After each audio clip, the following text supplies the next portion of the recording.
Good morning, नमस्कार। घातांक।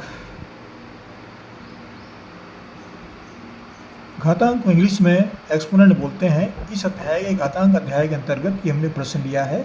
ये कक्षा 8वीं के विद्यार्थियों के लिए है। कक्षा 8वीं में ये प्रश्न भी वर्तमान में छत्तीसगढ़ पाठ्य पुस्तक निगम वहाँ किताब जो है वहाँ पर उपलब्ध है। वहाँ किताब से मैंने प्रश्न लिया है। ये ढूंढे गए प्रश्न को आपको जरूर मिलेगा। ये क्या प्रश्न है? निम्न को घातांक रूप में लिखिए। पहला है 5 घात 4 गुणित ऋण 5 घात 2। दूसरा है 15 गुणित ऋण 15 का घात 25। दो प्रश्न हमने लिया इसके अंतर्गत।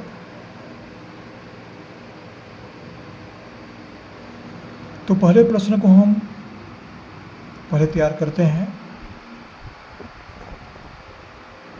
5 घात 4 गुणित ऋण 5 का घात 2।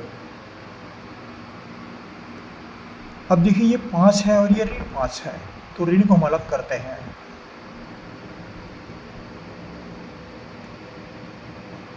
ऋण को अलग करेंगे तो ऋण का मान जो है ऋण 1 के रूप में लिखेंगे और फिर 5 का 5, ऋण 1 गुणित 5 माने ऋण 5 का घात 2 है तो घात 2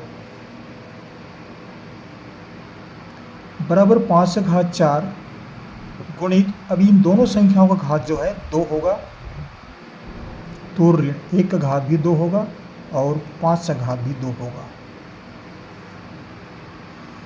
इन संख्याओं को हम फिर से पुनः लिखते हैं तो ऋण 1 को हम सामने ले आते हैं, ऋण 1 का घात 2 गुणित 5 का घात 4 और 5 का घात 2।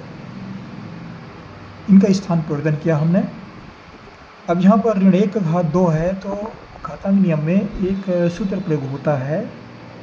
सम और विषम संख्या के लिए ऋण 1 के मान के लिए ऋण 1 का घात जो है अगर सम संख्या है, सम संख्या मतलब 2, 4, 6, 8, 10 ये सब सम संख्या है, तो इसका मान जो है धन 1 होता है। और ऋण 1 का घात विषम संख्या है, विषम मतलब ऋण 1, 3, 5, 7, 9, 11, 13 ये सब विषम संख्या आते हैं, तो इसका मान जो है वो ऋण 1 होता है। लेकिन देखिए यहाँ पर 1 का घात 2 है, 2 जो है सम संख्या है, तो इसका मान जो है वह केवल 1 होगा।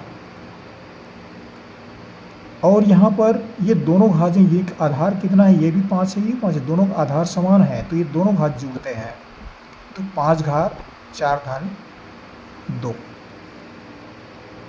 अब ये 1 से गुणा कर रहे हैं तो मान 1 से गुणा करने पर मान कोई बदलता नहीं है, मान यथावत रहता है।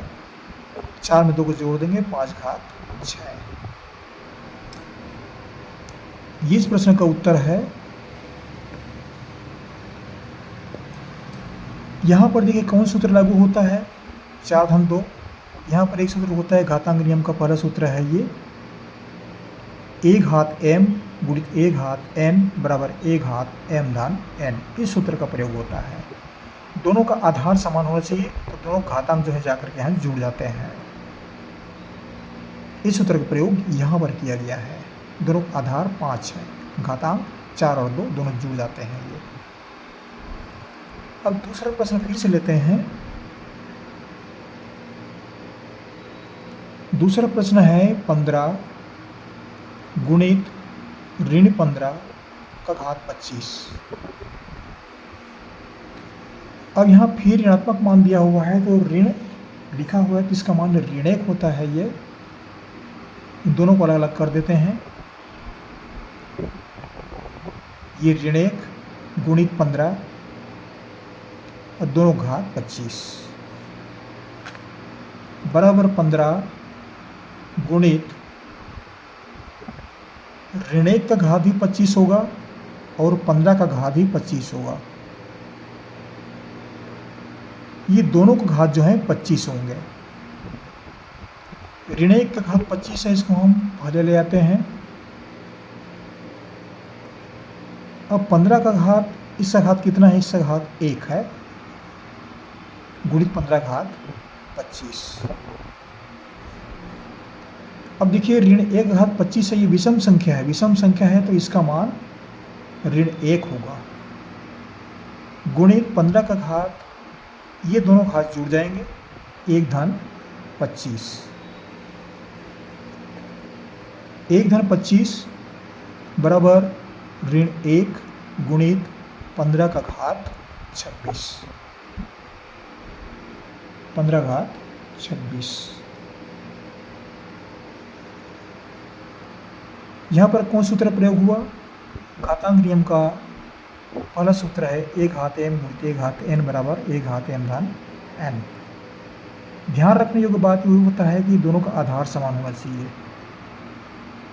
ये दोनों संख्याओं को a को आधार बोलते हैं, m और n को घातांक। इस तरह से अब ये ऋण 1 है तो इसको हम केवल ऋण के रूप में लिखेंगे और 15 घात 26। ये इस प्रश्न का उत्तर होता है। इस तरह से घातांक नियम से संबंधित जो प्रश्न हैं हल किए जाते हैं। ये बेसिकल मैथमेटिक्स है, इसमें पूरा बात कहना पड़ता है। इसमें जो बीच के स्टेप होते हैं उसको छिपाना अच्छी बात नहीं होती है, नहीं तो ये इतने लंबे सवाल नहीं बनते हैं, बहुत छोटे बन जाते हैं। ये बहुत छोटे, ये इतना 7-8 लाइन दिख रहा है ना, मुश्किल से 2-3 लाइन में बन जाता है। ये बेसिकल मैथमेटिक्स है, तो बेसिकल मैथमेटिक्स में ये सारी जानकारियाँ उपलब्ध कराते हैं विद्यार्थियों की सहायता के लिए, ताकि हर स्तर के जो विद्यार्थी हैं वो समझ सकें। हर विद्यार्थी की क्षमता अलग अलग होती है, उनको ध्यान में रखना पड़ता है और उस हिसाब से उसको तैयार करना पड़ता है। आशा करता हूँ अच्छा आर्टिक विद्यार्थी इससे लाभान्वित होंगे, पढ़ेंगे। और जहाँ से पढ़ रहे हैं कमेंट्स करें, कहाँ से पढ़ रहे हैं, हमारे चैनल को सब्सक्राइब अवश्य कर दीजिएगा, ये कार्य कर दीजिएगा, अवश्य कर दीजिएगा। आपको हमारी ओर से बहुत बहुत शुभकामनाएं, पढ़ते रहिए। अगले वीडियो में फिर मुलाकात होगी, फिर पढ़ेंगे। Thank you.